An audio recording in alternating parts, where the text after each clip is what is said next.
നമസ്കാരം. വാർത്തകളും വിശേഷങ്ങളുമായി സൗത്ത് വിഷൻ ന്യൂസിലേക്ക് സ്വാഗതം. ഇന്നത്തെ പ്രധാന സംഭവ വികാസങ്ങളിലേക്ക്. തിരുവനന്തപുരം മെഡിക്കൽ കോളേജ് ആശുപത്രിയിൽ ചികിത്സ കിട്ടാതെ മരിച്ചെന്ന പരാതി. ചികിത്സാ മാനദണ്ഡങ്ങൾ പാലിച്ചിരുന്നുവെന്ന് അന്വേഷണ സംഘത്തിന്റെ കണ്ടെത്തൽ. ഡോക്ടർമാർ നൽകിയ മൊഴിയുടെ അടിസ്ഥാനത്തിലാണ് പ്രാഥമിക നിഗമനം. അന്തിമ റിപ്പോർട്ട് തിങ്കളാഴ്ച ആരോഗ്യമന്ത്രിക്ക് സമർപ്പിക്കും.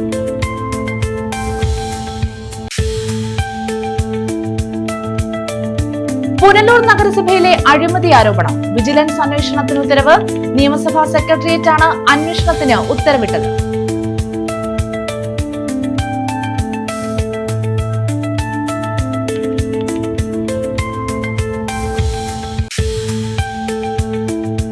ഭർത്തൃവീട്ടിൽ യുവതി ആത്മഹത്യ ചെയ്ത സംഭവം.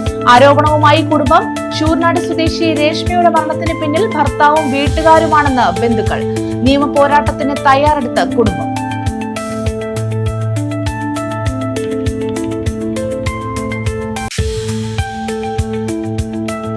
സംസ്ഥാനത്തെ സർക്കാർ മെഡിക്കൽ കോളേജ് ഡോക്ടർമാരുടെ സമരം.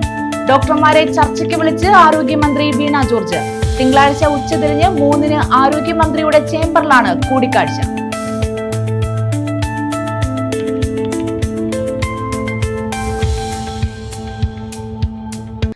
വിശദമായ വാർത്തകളിലേക്ക്.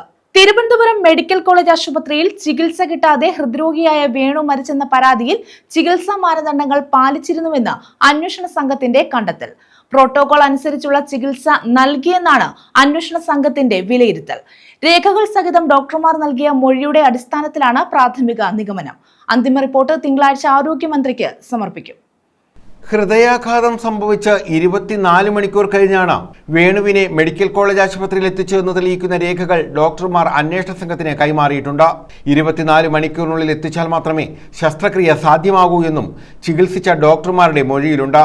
എന്നാൽ ചികിത്സാ കാര്യങ്ങൾ യഥാസമയം ബന്ധുക്കളെ അറിയിക്കുന്നതിൽ വീഴ്ചയുണ്ടായോ എന്ന് പരിശോധിക്കും. വേണു ഓഡിയോ സന്ദേശം അയക്കാനിടയായ സാഹചര്യം എന്താണെന്ന് അന്വേഷിക്കും. വേണുവിന്റെ കൂട്ടിരിപ്പുകാരിൽ നിന്നുകൂടി വിവരം തേടും. അന്തിമ റിപ്പോർട്ട് തിങ്കളാഴ്ച ആരോഗ്യമന്ത്രിക്ക് സമർപ്പിക്കും. 5 ദിവസം കാത്തുകിടന്നിട്ടും വേണ്ട ചികിത്സ ലഭിച്ചില്ലെന്നും ആൻജിയോഗ്രാം ഉൾപ്പെടെ വൈകിയെന്നുമായിരുന്നു കുടുംബത്തിന്റെ ആരോപണം. നിലത്താണ് കിടത്തിയിരുന്നതെന്നും മെഡിക്കൽ കോളേജിലെ ജീവനക്കാർ പരുഷമായാണ് പെരുമാറിയതെന്നും കുടുംബം തുറന്നു പറഞ്ഞിരുന്നു. ഓട്ടോറിക്ഷ ഡ്രൈവറായിരുന്ന വേണുവിനെ കൊല്ലത്തുനിന്നുമാണ് തിരുവനന്തപുരം മെഡിക്കൽ കോളേജ് ആശുപത്രിയിലേക്ക് എത്തിച്ചത്. News desk. Thiruvananthapuram medical college ആശുപത്രിയിൽ മരിച്ച വേണുവിന്റെ വീട്ടിൽ ദളിത് കോൺഗ്രസ് സംസ്ഥാന പ്രസിഡന്റ് AK ശശി സന്ദർശനം നടത്തി. വേണുവിന്റെ മകൾക്ക് സർക്കാർ ജോലി നൽകണമെന്ന് അദ്ദേഹം ആവശ്യപ്പെട്ടു. വേണു മരിച്ച സംഭവത്തിൽ സർക്കാരും ആരോഗ്യവകുപ്പും സമഗ്രമായ അന്വേഷണം നടത്തണമെന്ന് വേണുവിന്റെ വീട് സന്ദർശിച്ച ശേഷം കോവൂർ കുഞ്ഞുമോൻ MLA ആവശ്യപ്പെട്ടു.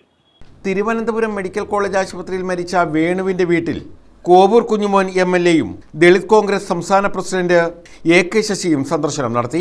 സംഭവത്തിൽ ആരോഗ്യവകുപ്പും സർക്കാരും സമഗ്രമായ അന്വേഷണം നടത്തണമെന്ന് കോവൂർ കുഞ്ഞുമോൻ MLA ആവശ്യപ്പെട്ടു. എന്താണ് വീഴ്ച? ആർക്കാണ് വീഴ്ച പറ്റിയത്? ആ വീഴ്ച ഇനി ഒരാൾക്ക് ഉണ്ടാകാതിരിക്കാനുള്ള നടപടി ഉണ്ടാകണം. 2 ദിവസത്തിനുള്ളിൽ ആരോഗ്യമന്ത്രിയെ കണ്ട് വീട്ടുകാരുടെ സങ്കടം അറിയിക്കും. സർക്കാരിന്റെ ഭാഗത്തു നിന്നും സഹായം നൽകാനുള്ള നടപടി സ്വീകരിക്കാൻ ബന്ധപ്പെട്ടവരെ കാണും. കുടുംബത്തെ സംരക്ഷിക്കാനുള്ള നടപടി ഉണ്ടാകണമെന്നാണ് അവരുടെ ആവശ്യമെന്നും MLA പറഞ്ഞു. ശ്രീ വേണുവിൻ്റെ മരണം നമ്മുടെ നാടിനെ ആകെ ദുഃഖത്തിലാഴ്ത്തിയ ഒരു സംഭവമാണ്. മെഡിക്കൽ കോളേജിൽ മതിയായ ചികിത്സ ലഭിക്കാത്തത് മൂലം ഒരു സഹോദരൻ നഷ്ടപ്പെടുകയുണ്ടായി. മരണത്തിന് ഇടയായ കാരണത്തെ സംബന്ധിച്ച് വളരെ സമഗ്രമായ ഒരു അന്വേഷണത്തിന് ബഹുമാനപ്പെട്ട മന്ത്രിയോടും ബന്ധപ്പെട്ടവരോടും ആവശ്യപ്പെടുമെന്ന് ഈ അവസരത്തിൽ അറിയിക്കുകയാണ്. ഞാൻ ശ്രീ വേണുവിൻ്റെ ഭാര്യയും മക്കളെയും ബന്ധുമിത്രാദികളെയൊക്കെ കണ്ടു ഇപ്പോൾ സംസാരിച്ചിരുന്നു. എന്താണ് വീഴ്ച പറ്റിയത്? ആർക്കാണ് വീഴ്ച പറ്റിയത്? ആ വീഴ്ച ഇനി ഒരാൾക്കും ഉണ്ടാകാതിരിക്കുന്നതിനുള്ള നടപടികൾ ഉണ്ടാകും, ഒരു സംശയം വേണ്ട. 2 ദിവസത്തിനുള്ളിൽ ബഹുമാനപ്പെട്ട ആരോഗ്യവകുപ്പ് മന്ത്രിയെ നേരിൽ കാണുന്നുണ്ട്. മെഡിക്കൽ കോളേജിൽ നടന്ന സംഭവങ്ങളെ സംബന്ധിച്ചെല്ലാം ആ വിവരം പൂർണ്ണമായും മന്ത്രിയെ അറിയിക്കും. സർക്കാരിൻ്റെ ഭാഗത്തുനിന്ന് എന്തൊക്കെ സഹായം ആ കുടുംബത്തിന് ലഭ്യമാക്കാൻ കഴിയുമോ അതിനുവേണ്ടിയുള്ള ഇടപെടലുകൾ എൻ്റെ ഭാഗത്തുനിന്നുണ്ടാകും. ഞാനിപ്പോൾ പൊതു നേതാക്കന്മാരുമായിട്ടാണ് വീട്ടിൽ വന്നിട്ടുള്ളത്. അവരുടെയും ബന്ധുമിത്രാദികളുടെ എല്ലാം അഭിപ്രായം ആ കുടുംബത്തെ സംരക്ഷിക്കുന്നതിന് ആവശ്യമായ നടപടികൾ ഉണ്ടാകണം എന്നാണ് അവരാദ്യമായി നമ്മളോട് പറഞ്ഞിട്ടുള്ളത്. അത് തീർച്ചയായിട്ടും ബന്ധപ്പെട്ട മന്ത്രിയെടുത്ത് ഈ വക കാര്യങ്ങളെല്ലാം ആധികാരികമായി സൂചിപ്പിക്കും. ഗുരുതരമായ വീഴ്ചയെ മറച്ചുവയ്ക്കാൻ സർക്കാർ തട്ടിക്കൂട്ടിയ റിപ്പോർട്ടാണ് ആരോഗ്യവകുപ്പ് സമർപ്പിച്ചിരിക്കുന്നതെന്ന് ദളിത് കോൺഗ്രസ് സംസ്ഥാന പ്രസിഡന്റ് AK ശശി പറഞ്ഞു. ഇത് ഗുരുതരമായ ഒരു വീഴ്ചയെ സർക്കാർ മറച്ചു വയ്ക്കാൻ വേണ്ടി ഉണ്ടാക്കുന്ന റിപ്പോർട്ടാണ്. അവർക്ക് പറ്റിയ ഒരു അനാസ്ഥ, ഗുരുതരമായ ഒരു അനാവസ്ഥയെ അത് ശരിവയ്ക്കാൻ വേണ്ടി ആ തരത്തിലുള്ള റിപ്പോർട്ട് വെറുതെ ഇറക്കും. അത് സ്വാഭാവികമാണ്. പക്ഷേ ഇതിലൊരു യാഥാർത്ഥ്യമുണ്ട്. ആ യാഥാർത്ഥ്യം എന്ന് പറയുമ്പോഴത്തേക്ക് മരണം മുന്നിൽ നിന്ന് മരണം ഉണ്ടാകും എന്ന് മുൻകൂറായി വിളിച്ചു പറഞ്ഞ ഒരു രോഗി, അത് ഈ മരണം മുന്നിൽ ബന്ധപ്പെട്ട അധികാരികൾ കണ്ടുകൊണ്ടിരുന്നിട്ട് അതിൻ്റെ ഒരു പരിഹാരം കണ്ടില്ല. ഇത് അപൂർവമാണ്. കേരളത്തിൽ ഇത് അപൂർവമാണ്. അപ്പോൾ ഇതൊരു അപൂർവമായിട്ടുള്ള ഒരു മനഃപൂർവമായ ഒരു നരഹത്യ സർക്കാർ ആശുപത്രി, നമ്മുടെ മെഡിക്കൽ കോളേജ് നടന്നിരിക്കുകയാണ്. അത് കേരളം മുഴുവനും ചർച്ച ചെയ്യുന്നൊരു വിഷയമാണിത്. ഇത് അപൂർവമായൊരു ചികിത്സാ പിഴവാണ്.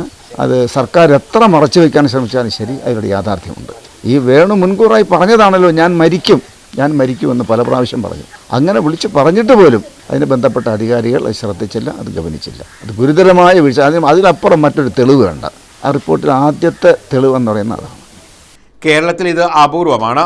സർക്കാർ കുടുംബത്തെ ഏറ്റെടുക്കണം, ജുഡീഷ്യൽ അന്വേഷണം ഉണ്ടാകണം, വേണുവിൻ്റെ മക്കളിൽ ഒരാൾക്ക് സർക്കാർ ജോലി നൽകണമെന്നും അദ്ദേഹം ആവശ്യപ്പെട്ടു. തൊഴിൽ രഹിതയായിട്ടുള്ള ഗൃഹനായിക വേണുവിൻ്റെ ഭാര്യ ഇപ്പം വിധവയായി കഴിഞ്ഞിരിക്കുകയാണ്. അത് ഈ കുടുംബത്തിന് തുടർ ജീവിതം ആവശ്യമാണ്. ആ കൂടെയുള്ള അഭയം എന്ന് പറയുമ്പോഴത്തേക്ക് വേണു മരണപ്പെട്ടു. സർക്കാരിൻ്റെ അനാസ്ഥ കൊണ്ട് വേണു മരണപ്പെട്ടു. അപ്പോൾ അത് ഈ കുടുംബത്തിന് നിലനിൽക്കാൻ അത് സർക്കാരിൻ്റെ ഭാഗത്തു നിന്നുള്ളൊരു വീഴ്ചയായതുകൊണ്ട് സർക്കാർ ഈ കുടുംബത്തെ ഏറ്റെടുക്കണം. അതിനാവശ്യമായിട്ടുള്ള പരിരക്ഷ കൊടുക്കണം. Dalit Congress vice president K Baburaj, joint secretary K Raveendran, ജില്ലാ president Venchemp Surendran, Chavara block president Panmana Ravi, Vaduthala Rajan, Ranjith, Ramu, Gopan തുടങ്ങിയവരും AK ശശിക്കൊപ്പമുണ്ടായിരുന്നു. News bureau, Chavara. ആലപ്പുഴയിലെ ഭർതൃവീട്ടിൽ യുവതി ആത്മഹത്യ ചെയ്തതിൽ ആരോപണവുമായി കുടുംബം. ശൂർനാട് സ്വദേശി രേഷ്മയുടെ മരണത്തിന് പിന്നിൽ ഭർത്താവും വീട്ടുകാരുമാണെന്ന് ബന്ധുക്കൾ പറയുന്നു. 29-കാരിയുടെ കുറിപ്പും ഫോൺ സംഭാഷണവും തെളിവായി നിരത്തി നിയമ പോരാട്ടത്തിന് തിരിക്കുകയാണ് കുടുംബം. 29-കാരിയായ രേഷ്മ ഭർത്താവിൽ നിന്ന് നേരിട്ട അവഗണനയും മാനസിക പീഡനവും അച്ഛനോട് തുറന്നു പറയുന്ന ഫോൺ സംഭാഷണം പുറത്തു വന്നിരുന്നു. ഞാൻ സന്തോഷത്തോടെ ജീവിക്കാനുണ്ട്, ഇവരെ സമ്മതിക്കത്തില്ല. ഇയാളില്ലാതെ പറ്റത്തില്ല. അതെനിക്ക് 100-150% എനിക്ക് ഉറപ്പാണ്. എനിക്കത് ഭയങ്കര ബുദ്ധിമുട്ട് തന്നെയാണ്. പക്ഷെ എന്നെ വേണ്ടാത്ത ഒരാളോട് ഞാൻ എന്തിനാ ഈ കെഞ്ചി പുറകോട്ട് പോയി യാചിച്ച് സ്നേഹം കണ്ടെത്തുന്നത്? 1000 രൂപ കൊടുത്ത് അയക്കോ ഇഷ്ടംപോലെ പേരെ കിട്ടുമെന്ന്. ഇങ്ങനൊക്കെ പറയുന്നതിനോട് ഞാൻ എന്തോ പറയേണ്ടത്? കഴിഞ്ഞ വെള്ളിയാഴ്ചയാണ് രേഷ്മ ആലപ്പുഴ പുന്നപ്രയിലെ ഭർതൃവീട്ടിൽ തൂങ്ങി മരിച്ചത്. 2018 മാർച്ചിലായിരുന്നു രേഷ്മയുടെ വിവാഹം. ഭർത്താവിന്റെ വഴിവിട്ട ബന്ധങ്ങളും മാനസിക പീഡനവുമാണ് രേഷ്മ ആത്മഹത്യ ചെയ്യാൻ കാരണമെന്നാണ് ആരോപണം. ശൂർനാട് നടന്ന അന്ത്യകർമ്മങ്ങൾക്ക് പോലും ഭർത്താവും വീട്ടുകാരും വന്നില്ലെന്നും പോലീസിന്റെ സഹായത്തോടെയാണ് 6 വയസ്സുള്ള മകനെ സംസ്കാരത്തിന് കൊണ്ടുവന്നതെന്നും കുടുംബം പറയുന്നു. മരിക്കുന്നതിന് ദിവസങ്ങൾക്ക് മുമ്പ് രേഷ്മ ശൂർനാട്ടുള്ള വീട്ടിൽ എത്തിയിരുന്നു. സഹോദരിയുടെ ബുക്കിൽ വിഷമങ്ങൾ കുറിച്ചിട്ടു. ഭർത്താവിനും ഭർത്തൃ വീട്ടുകാർക്കും എതിരെയാണ് കുറിപ്പ്. നൽകിയ സ്നേഹം തിരിച്ചു കിട്ടിയില്ലെന്നാണ് വാക്കുകൾ. രേഷ്മയെ ഭർത്താവ് ശാരീരികമായി ഉപദ്രവിച്ചെന്നാണ് ആരോപണം. ആത്മഹത്യയിൽ പോലീസ് അന്വേഷണം തുടരുകയാണ്. ആത്മഹത്യാ പ്രേരണയും ഗാർഹിക പീഡനവും ചൂണ്ടിക്കാട്ടി നിയമപോരാട്ടം നടത്തുമെന്ന് രേഷ്മയുടെ കുടുംബം വ്യക്തമാക്കി. News bureau, Sooranad. തദ്ദേശ തെരഞ്ഞെടുപ്പ് പ്രഖ്യാപനം ഉടനുണ്ടായേക്കും. തിങ്കളാഴ്ച തന്നെ പ്രഖ്യാപനം നടത്താനുള്ള ഒരുക്കങ്ങൾ സംസ്ഥാന തെരഞ്ഞെടുപ്പ് കമ്മീഷൻ നടത്തിയതായാണ് സൂചനകൾ. ഡിസംബർ 21 മുൻപ് തദ്ദേശ സ്ഥാപനങ്ങളിൽ പുതിയ ഭരണസമിതികൾ ചുമതലയേൽക്കേണ്ട സാഹചര്യത്തിൽ അതിവേഗം തെരഞ്ഞെടുപ്പ് നടപടികൾ പൂർത്തീകരിക്കുകയാണ് തെരഞ്ഞെടുപ്പ് കമ്മീഷന്റെ ലക്ഷ്യം. തദ്ദേശ സ്ഥാപനങ്ങളിലേക്കുള്ള തെരഞ്ഞെടുപ്പ് പ്രഖ്യാപനം ഉടൻ ഉണ്ടാകുമെന്നാണ് സൂചനകൾ. തിങ്കളാഴ്ച തന്നെ പ്രഖ്യാപനം നടത്താനുള്ള ഒരുക്കങ്ങൾ സംസ്ഥാന തെരഞ്ഞെടുപ്പ് കമ്മീഷൻ നടത്തിയതായി സൂചനകളുണ്ട്. തെരഞ്ഞെടുപ്പ് പ്രഖ്യാപിച്ച് വിജ്ഞാപനം വന്നാൽ നടപടിക്രമങ്ങൾ പൂർത്തീകരിക്കാൻ 1 മാസത്തോളം വേണ്ടിവരും. ഡിസംബർ 21 മുമ്പ് തദ്ദേശ സ്ഥാപനങ്ങളിൽ പുതിയ ഭരണസമിതികൾ ചുമതല ഏറ്റെടുക്കണം. അതുകൊണ്ട് തന്നെ വേഗത്തിൽ തെരഞ്ഞെടുപ്പ് പ്രഖ്യാപനം നടത്തി നടപടിക്രമങ്ങൾ അതിവേഗത്തിലാക്കാനാണ് തെരഞ്ഞെടുപ്പ് കമ്മീഷൻ ആലോചിക്കുന്നത്. News desk. യാത്രയയപ്പ് നൽകി. Indo Tibetan border police commandant Vivek Kumar പാണ്ഡെയ്ക്കാണ് യാത്രയയപ്പ് നൽകിയത്. കഴിഞ്ഞ 3 വർഷമായി ബറ്റാലിയന്റെ കമാൻഡന്റ് ആയിരുന്നു പാണ്ഡെ.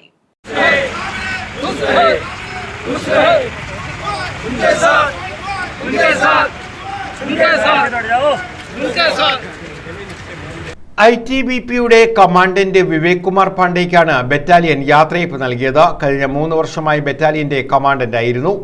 ഛത്തീസ്ഗഡിലെ നക്സൽ മേഖലകളിൽ 27-ാം ബറ്റാലിയൻ ഗണ്യമായ മുന്നേറ്റമാണ് കൈവരിച്ചത്.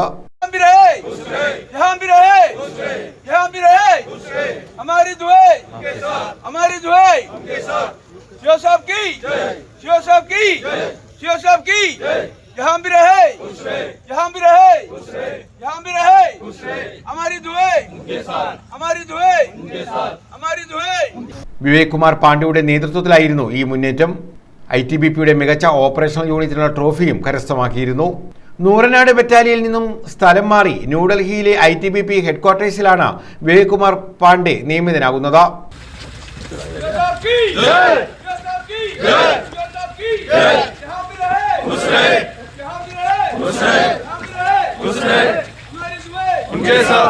യാത്രയയപ്പ് ചടങ്ങുകൾക്ക് deputy commandant Manoj P, assistant commandant Benny Jose, battalion Subedar major Omanakuttan എന്നിവർ പങ്കെടുത്തു. ITBPയുടെ പുതിയ ബറ്റാലിയൻ കമാൻഡന്റായി ബുദ്ധിപ്രകാശ് ബദായ ചുമതലയേറ്റു. News bureau, Charummood. ചുറ്റുമതിലിന്റെയും പ്രവേശന കവാടത്തിന്റെയും നിർമ്മാണോദ്ഘാടനം നടത്തി. ചവറ പയ്യലക്കാവ് കുളത്തൂർമുക്ക് യുവജന ഗ്രന്ഥശാലയ്ക്കാണ് ചുറ്റുമതിലും കവാടവും നിർമ്മിക്കുന്നത്. ജില്ലാ പഞ്ചായത്ത് ഫണ്ടാണ് വിനിയോഗിക്കുന്നത്. ചവറ പയ്യലക്കാവ് കുളത്തൂർമുക്ക് യുവജന ഗ്രന്ഥശാലയ്ക്കാണ് ചുറ്റുമതിലും പ്രവേശന കവാടവും നിർമ്മിക്കുന്നത്. നിർമ്മാണോദ്ഘാടനം ജില്ലാ പഞ്ചായത്ത് അംഗം അഡ്വക്കേറ്റ് CP സുധീഷ് കുമാർ നിർവഹിച്ചു. ജില്ലാ പഞ്ചായത്ത് ഫണ്ട് വിനിയോഗിച്ചാണ് നിർമ്മാണം. ഗ്രന്ഥശാല പ്രസിഡന്റ് പ്രദീപ് C കുളത്തൂർ അധ്യക്ഷത വഹിച്ചു. ഗ്രന്ഥശാല secretary V Vinoda, taluk library council executive അംഗം C രഘുനാഥ, നേതൃസമിതി convener B Anilkumar, RS president C Praveen എന്നിവർ പങ്കെടുത്തു. ജില്ലാ പഞ്ചായത്തിൽ നിന്നും 5 ലക്ഷം രൂപ വിനിയോഗിച്ചാണ് ചുറ്റുമതിലിന്റെയും പ്രവേശന കവാടത്തിന്റെയും നിർമ്മാണം. News bureau, Chavara. ചവറ മണ്ഡലത്തിൽ 45 കോടിയുടെ വികസന പ്രവർത്തനങ്ങൾ നടത്തുമെന്ന് ഡോക്ടർ സുജിത് വിജയൻപിള്ള MLA. വിദ്യാഭ്യാസം, ആരോഗ്യം, പാലം, ഗ്രാമീണ റോഡുകൾ, ജലസേചന സൗകര്യം, ടൂറിസം, കെട്ടിടങ്ങൾ എന്നിവയ്ക്കായാണ് തുക വിനിയോഗിക്കുന്നത്. വിവിധങ്ങളായ ഫണ്ടുകൾ ഇതിനായി വിനിയോഗിക്കും. MLA ഫണ്ട്, പ്രത്യേക വികസനം, മുഖ്യമന്ത്രിയുടെ തദ്ദേശ പുനരുദ്ധാരണ പദ്ധതി, നവകേരള സദസ്സ്, ബജറ്റ്, വിദ്യാഭ്യാസ വകുപ്പ് പ്ലാൻ, തീരദേശം തുടങ്ങിയ ഫണ്ടുകൾ ഉപയോഗപ്പെടുത്തിയാണ് ചവറ മണ്ഡലത്തിൽ വികസന പ്രവർത്തനങ്ങൾ നടത്തുക. ചവറ, പന്മന, തേവലക്കര, തെക്കുംഭാഗം, നീണ്ടകര, കൊല്ലം കോർപ്പറേഷനിലെ 7 ഡിവിഷനുകൾ എന്നിവയിലെ അടിയന്തര പുനരുദ്ധാരണത്തിനാണ് മുഖ്യമന്ത്രിയുടെ തദ്ദേശ പുനരുദ്ധാരണ പദ്ധതിയിൽ ഉൾപ്പെടുത്തി 6.12 കോടി രൂപ അനുവദിച്ചിട്ടുള്ളത്. 36 റോഡുകളുടെ നിർവഹണ ചുമതല അതാത് തദ്ദേശ സ്ഥാപനങ്ങൾക്കാണ്. നവകേരള സദസ്സ് ഫണ്ടിൽ നിന്നും 4 കോടി രൂപ വിനിയോഗിച്ച് ചവറ മുക്കുത്തോട് പടന്നയിൽ ടൂറിസം കേന്ദ്രം സ്ഥാപിക്കും. 3 കോടി രൂപ റോഡുകളുടെ നവീകരണത്തിന് വകയിരുത്തി. 30 റോഡുകൾ നവീകരിച്ചു. നീണ്ടകര ക്യാൻസർ സെന്ററിൽ radiotherapy unit, Chavara civil സ്റ്റേഷനിൽ 5ാം നില പൂർത്തീകരണം, ട്രഷറി നവീകരണം, ശങ്കരമംഗലം പന്മന മനയിൽ government higher secondary school ground നിർമ്മാണം, അയ്യൻ കോയിക്കൽ ഗവൺമെന്റ് LPSന് കെട്ടിടം, ചവറ വയലിൽ കടവ് കരിത്തുറപ്പാലം, നീണ്ടകര വല ഫാക്ടറി, വിദ്യാഭ്യാസ വകുപ്പിന്റെ പ്ലാൻ ഫണ്ടിൽ നിന്ന് 4.5 കോടി രൂപ വിനിയോഗിച്ച് കെട്ടിട നിർമ്മാണം എന്നിവയാണ് പ്രധാന പദ്ധതികൾ. നിരവധി പേർക്ക് തൊഴിൽ സാധ്യതയുള്ള കോഴ്സുകൾ നടത്താൻ പറ്റുന്ന രീതിയിലേക്ക് മാരിടൈം അക്കാഡമി മാറുകയാണ്. നമ്മുടെ താലൂക്ക് ഹോസ്പിറ്റലിൻ്റെ കോംപ്ലക്സിനകത്തോട്ട് ക്യാൻസർ കെയർ യൂണിറ്റിൽ അവരുടെ റേഡിയോ തെറാപ്പി സ്റ്റാർട്ട് ചെയ്യാൻ വേണ്ടിയിട്ട് ഈ വർഷം ബഡ്ജറ്റിൽ അതിൻ്റെ സിവിൽ വർക്കിനായിട്ട് 3 കോടി രൂപ സർക്കാർ ഇതിനോടൊപ്പം തന്നെ അനുവദിച്ചിട്ടുണ്ട്. അതിൻ്റെ ഭരണാനുമതിക്കായിട്ട് സർക്കാരിലേക്ക് പോയിട്ടുണ്ട്. ബാക്കി നമുക്ക് 30 കോടി രൂപയുടെ ഒരു ഇൻവെസ്റ്റ്മെൻറ്റാണ് വേണ്ടത്. അതിൽ 40% കേരള ഗവൺമെൻറ് ഏറ്റെടുക്കാമെന്നുള്ളത് തീരുമാനിച്ചിട്ടുണ്ട്. ബാക്കി 60% കേന്ദ്ര ഗവൺമെൻറ്റിൻ്റെ ഒരു പ്രത്യേക ഫണ്ടിനായിട്ട് ഗ്രാൻറ്റിനായിട്ട് നമ്മൾ ലിസ്റ്റ് ചെയ്ത് വിട്ടിട്ടുണ്ട്. അപ്പോൾ അത് കേന്ദ്ര ഗവൺമെൻറ് ഉടനെ തന്നെ ലഭിക്കും എന്നുള്ളൊരു സൂചനയാണ് ലഭിക്കുന്നത്. അങ്ങനെയാണെങ്കിൽ 30 കോടി രൂപയ്ക്ക് ഈ വർഷം തന്നെ അതിന് ക്യാൻസർ കെയർ യൂണിറ്റിൻ്റെ ഭരണാനുമതി ലഭിച്ച് എൻ്റെ പ്രവർത്തനവുമായിട്ട് എൻ്റെ നിർമ്മാണ പ്രവർത്തനങ്ങളുമായിട്ട് മുന്നോട്ട് പോകാൻ സാധിക്കും. നമ്മൾ ഈ വർഷത്തെ തീരദേശ റോഡുകളുടെ വികസന ഫണ്ട്, ബഡ്ജറ്റ് ഫണ്ടുകൾ തുടങ്ങിയ ഇതിൽ മനസ്സിലാക്കാൻ സാധാരണഗതിയിൽ നിന്ന് വ്യത്യസ്തമായിട്ട് പ്രധാനമായിട്ടും തുകകൾ നൽകിയിരിക്കുന്ന ഗ്രാമീണ റോഡുകൾക്കാണ്. ഏതാണ്ട് 7-8 കോടി രൂപയാണ് ഗ്രാമീണ റോഡുകൾക്കായിട്ട് മുഖ്യമന്ത്രിയുടെ LLRP അല്ലാതെ കൊടുത്തിരിക്കുന്നത്. മുഖ്യമന്ത്രിയുടെ ഗ്രാമീണ റോഡ് വികസനത്തിന് മാത്രം ഒരു 6.30 കോടി രൂപ ഈ മണ്ഡലത്തിൽ വന്നിട്ടുണ്ട്. അത് കൂടാതെയാണ് ഇത്രയധികം ഫണ്ടുകൾ ഗ്രാമീണ റോഡുകൾക്ക് വരുന്ന ഒരു കാലഘട്ടം ഒരു വർഷങ്ങളിലും ഉണ്ടായിട്ടില്ല എന്നുള്ളതാണ് എടുത്തു പറയാനുള്ളത്. നമ്മുടെ പല റോഡുകളും ഇപ്പം ശോച്യാവസ്ഥയിലാണ്. അത് ഗ്രാമീണ റോഡുകൾ ശരിക്കും MLA യുടെയോ MP യുടെയോ ഒന്നും പ്രധാന ഫണ്ടുകളുടെ വിനിയോഗത്തിൽ വരുന്നതല്ലെങ്കിൽ പോലും പഞ്ചായത്തുകളുടെ സാമ്പത്തിക നിലയും എല്ലാം പരിഗണിച്ചുകൊണ്ട് പ്രത്യേക താല്പര്യം എടുത്തുകൊണ്ട് ജനങ്ങളുടെ ഒരു വലിയ ആവശ്യങ്ങളായിരുന്നു. അതുകൊണ്ടാണ് ഈ കൂടുതൽ തുക ഇങ്ങനെ ഗ്രാമീണ റോഡുകൾക്ക് ഈ വർഷം മാറ്റിവെച്ചത്. അതെല്ലാം സമയബന്ധമായിട്ട് പൂർത്തീകരിക്കാൻ വേണ്ടിയിട്ടുള്ള ശ്രമങ്ങൾ, അങ്ങനെ വലിയ ബഡ്ജറ്റുകൾ, വലിയ ഫണ്ട്, മേജർ പ്രോജക്ട്സുകളും കൊണ്ട് നമ്മുടെ ജനങ്ങളുടെ സാധാരണക്കാരുടെ ചെറിയ ചെറിയ വിഷയങ്ങളെല്ലാം തന്നെ പരമാവധി ഉൾപ്പെടുത്തുവാൻ നമ്മൾ ശ്രമിച്ചിട്ടുണ്ട്. ചവറ അഗ്നിരക്ഷാ നിലയത്തിന് കെട്ടിടം നിർമ്മിക്കാൻ 2.6 കോടി അനുവദിച്ചിട്ടുണ്ട്. കൊല്ലത്ത് സ്ഥാപിക്കുന്ന ഓഷ്യനേറിയവും മറൈൻ ബയോളജിക്കൽ മ്യൂസിയവും മരുത്തടി ഒഴുക്കുതോടിന് സമീപം സ്ഥാപിക്കുന്നതിന് നടപടി തുടങ്ങിയതായും MLA പറഞ്ഞു. 15 ഏക്കർ ഭൂമിയാണ് ഇതിന് വേണ്ടി വരുന്നത്. മത്സ്യഫെഡിന്റെ ഹാച്ചറി സ്ഥിതി ചെയ്യുന്നത് ഉൾപ്പെടെ 7 ഏക്കർ വിട്ടു നൽകാൻ തീരുമാനിച്ചിട്ടുണ്ട്. 18 പേരിൽ നിന്നും ഭൂമി ഏറ്റെടുക്കേണ്ടി വരും. ഇതിന്റെ വില നിശ്ചയിക്കൽ നടന്നുവരുന്നു. മത്സ്യ പവലിയനുകൾ, ടച്ച് ടാങ്കുകൾ, തീം ഗാലറികൾ, tunnel oceanarium, amphitheatre, marine biological lab, display zone, cafeteria എന്നിവ പദ്ധതിയിൽ വിഭാവനം ചെയ്യുന്നുണ്ട്. News bureau, Chavara. പുനലൂർ നഗരസഭയിലെ അഴിമതി ആരോപണത്തിൽ വിജിലൻസ് അന്വേഷണത്തിന് ഉത്തരവ്. UDF അംഗങ്ങൾ നൽകിയ പരാതിയിൽ പ്രാഥമിക അന്വേഷണം നടത്തിയിരുന്നു. അഴിമതി ബോധ്യപ്പെട്ടതിനെ തുടർന്ന് നിയമസഭാ സെക്രട്ടേറിയറ്റാണ് അന്വേഷണത്തിന് ഉത്തരവിട്ടത്. പുനലൂർ നഗരസഭയിലെ ഭരണസമിതിയുടെ ക്രമക്കേടുകൾക്കെതിരെ വിജിലൻസ് അന്വേഷണത്തിനാണ് വീണ്ടും സർക്കാർ ഉത്തരവിട്ടത്. മിനിറ്റ്സ് ക്രമക്കേട്, താൽക്കാലിക നിയമനങ്ങൾ, കുടിവെള്ള വിതരണത്തിലെ സാമ്പത്തിക തട്ടിപ്പ് എന്നിവയെ സംബന്ധിച്ച് UDF parliamentary party leader G. Jayaprakash, councillor Biju Karthikeyan എന്നിവർ നൽകിയ പരാതിയെ തുടർന്ന് പ്രാഥമിക അന്വേഷണം നടത്തിയിരുന്നു. ഇതിൽ അഴിമതി ബോധ്യപ്പെട്ടതിനാൽ നിയമസഭാ സെക്രട്ടേറിയറ്റാണ് വിഷയങ്ങളിൽ വിജിലൻസ് അന്വേഷണത്തിന് ഉത്തരവിട്ടത്. നഗരസഭയിലെ കൗൺസിൽ യോഗങ്ങളുടെ മിനിറ്റ്സ് യഥാസമയം രേഖപ്പെടുത്താതെയും 8 മാസത്തിനു ശേഷം തെറ്റായ വിവരങ്ങൾ കൗൺസിൽ തീരുമാനങ്ങളായി എഴുതി ചേർക്കുകയും ചെയ്തു. സർക്കാർ ഉത്തരവുകളും ചട്ടങ്ങളും മറികടന്ന് അനധികൃതമായി താൽക്കാലിക നിയമനങ്ങൾ നടത്തുന്നു. കുടിവെള്ള വിതരണ വാഹനം ഓടിയതിന് നഗരസഭയിൽ കിലോമീറ്ററിന് 295 രൂപ നിരക്കിൽ നൽകി എന്നിവ സംബന്ധിച്ചാണ് അന്വേഷണം നടന്നത്. വിവിധയിടങ്ങളിൽ പരാതികൾ നൽകിയിട്ടും നടപടി ഉണ്ടാകുന്നില്ലെന്ന് ആരോപിച്ച് UDF കൗൺസിലർമാർ അന്നത്തെ നിയമസഭാ പെറ്റീഷൻ കമ്മിറ്റി ചെയർമാനായിരുന്ന KB ഗണേഷ് കുമാറിനെ സമീപിച്ച് നൽകിയ പരാതിയിന്മേലാണ് അന്വേഷണം നടന്നത്. നഗരസഭാ ഭരണസമിതി നിലപാടുകൾക്കെതിരെ പലപ്പോഴും പരസ്യ നിലപാട് സ്വീകരിച്ച ഗണേഷ് കുമാർ പ്രാഥമിക അന്വേഷണം നടത്താൻ ഉടൻ തീരുമാനമെടുത്തു. അന്വേഷണം നടത്തിയ ആഭ്യന്തര വിജിലൻസ് വിഭാഗം ഉൾപ്പെടെയുള്ള ഏജൻസികൾ ക്രമക്കേടുകൾ കണ്ടെത്തി. അത് പെറ്റീഷൻ കമ്മിറ്റിക്ക് റിപ്പോർട്ട് ചെയ്തു. തുടർന്നാണ് ഇപ്പോൾ നിയമസഭാ സെക്രട്ടേറിയറ്റ് വിജിലൻസിനെ അന്വേഷണം നടത്താനായി നിയോഗിച്ചത്. ജിയോ കമ്പനിയുടെ തൂണുകൾ സ്ഥാപിച്ചതിലെ ക്രമക്കേട്, ശ്മശാനം അറ്റകുറ്റപ്പണി, വ്യാജ അക്കൗണ്ട് എന്നീ കേസുകളിൽ നിലവിൽ അന്വേഷണം നടന്നു വരികയാണ്. News bureau, Punalur. സംസ്ഥാനത്തെ സർക്കാർ മെഡിക്കൽ കോളേജ് ഡോക്ടർമാർ സമരം കടുപ്പിക്കാൻ തീരുമാനിച്ച പശ്ചാത്തലത്തിൽ ചർച്ചയ്ക്ക് വിളിച്ച് ആരോഗ്യമന്ത്രി വീണ ജോർജ്. തിങ്കളാഴ്ച ഉച്ചതിരിഞ്ഞ് 3-ന് ആരോഗ്യമന്ത്രിയുടെ ചേംബറിലാണ് ഡോക്ടർമാരുമായുള്ള കൂടിക്കാഴ്ച. സംസ്ഥാനത്തെ സർക്കാർ മെഡിക്കൽ കോളേജ് ഡോക്ടർമാർ സമരം കടുപ്പിക്കാൻ തീരുമാനിച്ച പശ്ചാത്തലത്തിലാണ് ആരോഗ്യമന്ത്രി വീണ ജോർജ് ഡോക്ടർമാരെ ചർച്ചയ്ക്ക് വിളിച്ചത്. തിങ്കളാഴ്ച ഉച്ചകഴിഞ്ഞ് 3-ന് ആരോഗ്യമന്ത്രിയുടെ ചേംബറിലാണ് ഡോക്ടർമാരുമായുള്ള കൂടിക്കാഴ്ച. ശമ്പള കുടിശ്ശിക അനുവദിക്കുക എന്നതാണ് ഡോക്ടർമാർ പ്രധാനമായും മുന്നോട്ട് വെക്കുന്ന ആവശ്യം. കൂടുതൽ തസ്തികകൾ സൃഷ്ടിക്കുന്നതുമായി ബന്ധപ്പെട്ട കാര്യങ്ങളും ചർച്ചയിൽ വിഷയമാകും. Kerala government medical college teachers association KGMCTയുടെ നേതൃത്വത്തിലാണ് സമരം പ്രഖ്യാപിച്ചിട്ടുള്ളത്. ചർച്ചയിൽ തൃപ്തികരമായ തീരുമാനമുണ്ടായില്ലെങ്കിൽ അനിശ്ചിതകാല സമരത്തിലേക്ക് കടക്കുമെന്ന് ഡോക്ടർമാർ മുന്നറിയിപ്പ് നൽകിയിട്ടുണ്ട്. ഈ മാസം 13-ന് OP ബഹിഷ്കരണത്തിന് ഡോക്ടർമാർ തീരുമാനിച്ചിട്ടുണ്ട്. ഈ സാഹചര്യത്തിലാണ് ആരോഗ്യമന്ത്രി ചർച്ചയ്ക്കായി ഇവരെ ക്ഷണിച്ചത്. വിവിധ ആവശ്യങ്ങൾ ഉന്നയിച്ച് ജൂലൈ 1 മുതൽ സർക്കാർ മെഡിക്കൽ കോളേജുകളിലെ ഡോക്ടർമാർ സമരത്തിലാണ്. News desk. ട്രെയിനിൽ പരിശോധന നടത്തി. കായംകുളം റെയിൽവേ പോലീസും ശാസ്താംകോട്ട എക്സൈസും സംയുക്തമായാണ് പരിശോധന നടത്തിയത്. പരിശോധന തുടർന്നും നടത്തുമെന്ന് ഉദ്യോഗസ്ഥർ അറിയിച്ചു. ശാസ്താംകോട്ട എക്സൈസ് സംഘവും കായംകുളം റെയിൽവേ പോലീസും സംയുക്തമായാണ് ട്രെയിനുകളിൽ പരിശോധന നടത്തിയത്. കരുനാഗപ്പള്ളി മുതൽ കൊല്ലം ജംഗ്ഷൻ വരെയായിരുന്നു പരിശോധന. ബാംഗ്ലൂർ കന്യാകുമാരി എക്സ്പ്രസിലാണ് പരിശോധന നടത്തിയത്. ലഹരി പദാർത്ഥങ്ങൾ ട്രെയിനിൽ കടത്തുന്നത് തടയുന്നതിന്റെ ഭാഗമായായിരുന്നു പരിശോധന. കായംകുളം ഇൻസ്പെക്ടർ അബ്ദുൽ വഹാബ, സൂര്യ, സിവിൽ എക്സൈസ് ഓഫീസർമാരായ സുധീഷ്, സുജിത്ത്, വിഷ്ണു, സജീവ്, അജയൻ, വനിതാ RPF ഉദ്യോഗസ്ഥർ തുടങ്ങിയവർ പരിശോധനയ്ക്ക് നേതൃത്വം നൽകി. News bureau, Sasthamkotta. പൊതുകളിസ്ഥലങ്ങൾ കൂടുതലായി വരേണ്ടത് കാലഘട്ടത്തിന്റെ ആവശ്യമാണെന്ന് പ്രതിപക്ഷ നേതാവ് VD സതീശൻ.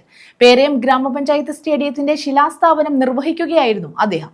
യുവാക്കൾ കളിസ്ഥലങ്ങളിലേക്ക് മടങ്ങുക വഴി മയക്കുമരുന്നിനെതിരെയുള്ള ചെറുത്തുനിൽപ്പാണ് ഉണ്ടാവുന്നതെന്നും പ്രതിപക്ഷ നേതാവ് കൂട്ടിച്ചേർത്തു.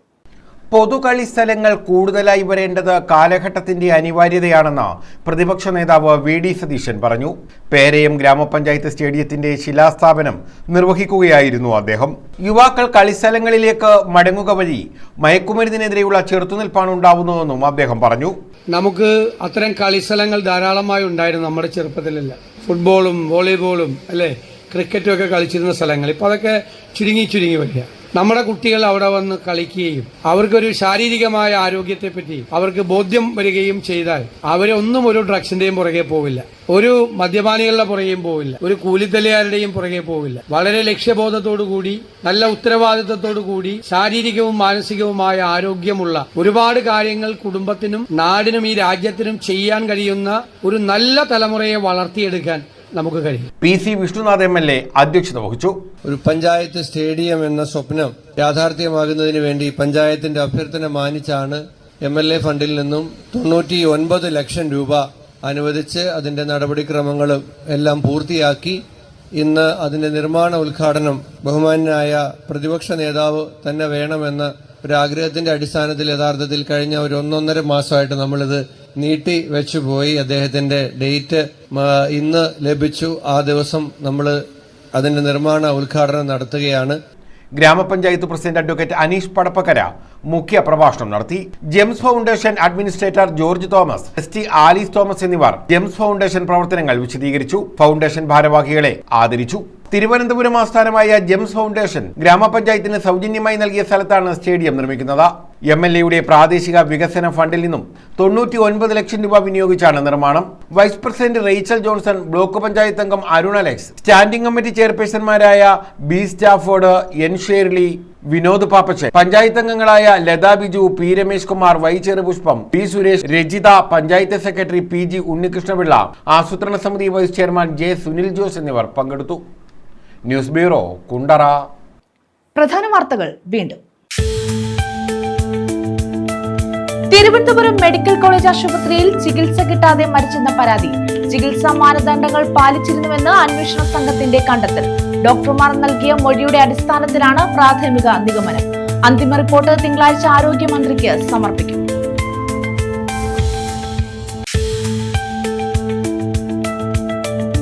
പുനലൂർ നഗരസഭയിലെ അഴിമതി ആരോപണം. വിജിലൻസ് അന്വേഷണത്തിന് ഉത്തരവ്. നിയമസഭാ സെക്രട്ടേറിയറ്റാണ് അന്വേഷണത്തിന് ഉത്തരവിട്ടത്.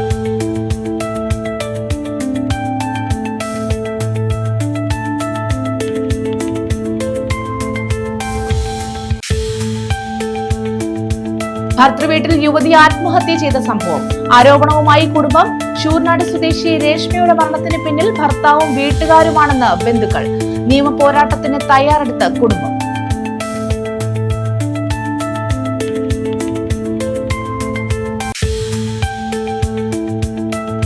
സംസ്ഥാനത്തെ സർക്കാർ മെഡിക്കൽ കോളേജ് ഡോക്ടർമാരുടെ സമരം. ഡോക്ടർമാരെ ചർച്ചയ്ക്ക് വിളിച്ച് ആരോഗ്യമന്ത്രി വീണ ജോർജ്. തിങ്കളാഴ്ച ഉച്ചതിരിഞ്ഞ് 3-ന് ആരോഗ്യമന്ത്രിയുടെ ചേംബറിലാണ് കൂടിക്കാഴ്ച.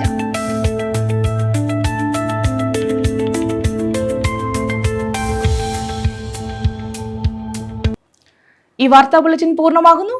നമസ്കാരം.